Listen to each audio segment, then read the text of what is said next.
కనిపిస్తూ ఉంటుందన్నమాట. మీరు 50,000 పెట్టారు. ఫస్ట్ డే మీకు 5,000 లాభం వచ్చింది. సెకండ్ డే 4,000 లాభం వచ్చింది.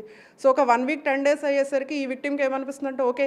నేను పెట్టిన 50,000 పైన 50,000 రిటర్న్ వచ్చేసింది. అసలు అట్లానే ఉంది. సో, ఇలా నేను 1 ఇయర్ చేస్తే ఇంకా లక్షలు గడించొచ్చు. అట్లా నాకు తెలిసిన వాళ్ళు కూడా జాయిన్ చేద్దాం. వాళ్ళు కూడా ఈ అమౌంట్ ఎర్న్ చేసుకుంటారని చెప్పి వీళ్ళు కొత్త మెంబర్స్‌ని అందులో పెట్టడం జరుగుతుంది. ఈ మల్టీ లెవెల్ ఆర్ పిరమిడ్ స్కీమ్స్‌లో ప్రధానంగా గమనించేది ఏంటంటే, మీకు ఇనీషియల్ స్టేజెస్‌లో ఎవరైతే జాయిన్ అయ్యారో వాళ్ళకి రిటర్న్స్ వస్తాయి, గిఫ్ట్స్ వస్తాయి. తర్వాత ఫారిన్ ట్రిప్స్ అని కూడా చెప్పి వాళ్ళని ఇండ్యూస్ చేసి తీసుకెళ్తూ ఉంటారు. ఈ అమౌంట్ అంతా వీళ్ళు పే చేసిన మనీతోటే చేసేది. కొత్తగా ఆ ప్రోగ్రామ్ రన్ చేసే పర్సన్ ఇచ్చే మనీ కాదు. డౌన్ ద లెవెల్ కిందకెళ్ళేసరికి విక్టిమ్స్ నంబర్ పెరుగుతుంది. వాళ్ళకి ఇవ్వడానికి మనీ ఉండదు. ఇదంతా జరగడానికి ఒక 6 మంత్స్ టు 1 ఇయర్ టైం పడుతుంది. ఈలోపు పైన పిరమిడ్ లెవెల్‌లో పైనున్న వాళ్ళందరూ మాకు లాభం వచ్చింది, మా లైఫ్ స్టైల్ మారిందని చెప్తూ ఉంటారు. కింద ఉండేవాళ్ళు అమౌంట్ పెట్టి వాళ్ళకి రిటర్న్ రాకపోయేసరికి అప్పుడు మేము నష్టపోయామని గమనించి మా దగ్గరికి కేస్ రిజిస్ట్రేషన్ కోసం వస్తారు. కానీ అప్పటికే చాలా నష్టం జరిగిపోయి ఉంటుందన్నమాట.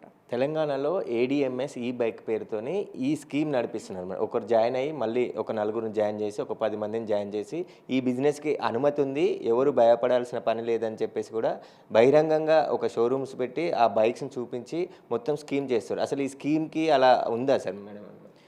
మేము ఎంక్వైరీ చేయాల్సి ఉంటుందండి. ఇప్పుడు మీరు మా దృష్టికి తీసుకొచ్చారు కాబట్టి వన్స్ అసలు ఇక్కడ ఏం జరుగుతుందనేది మా ఆఫీసర్స్తో ఎంక్వైరీ చేయించి చట్టపరంగా ఏం చర్యలు తీసుకోవాలో కంపల్సరీ మేము తీసుకుంటాం. ఇప్పటికే ఒక ఈ స్కీమ్లో 4 లక్షల మంది వరకు జాయిన్ అయ్యారని చెప్పేసి వాళ్ళే ప్రచారం చేస్తున్నారు.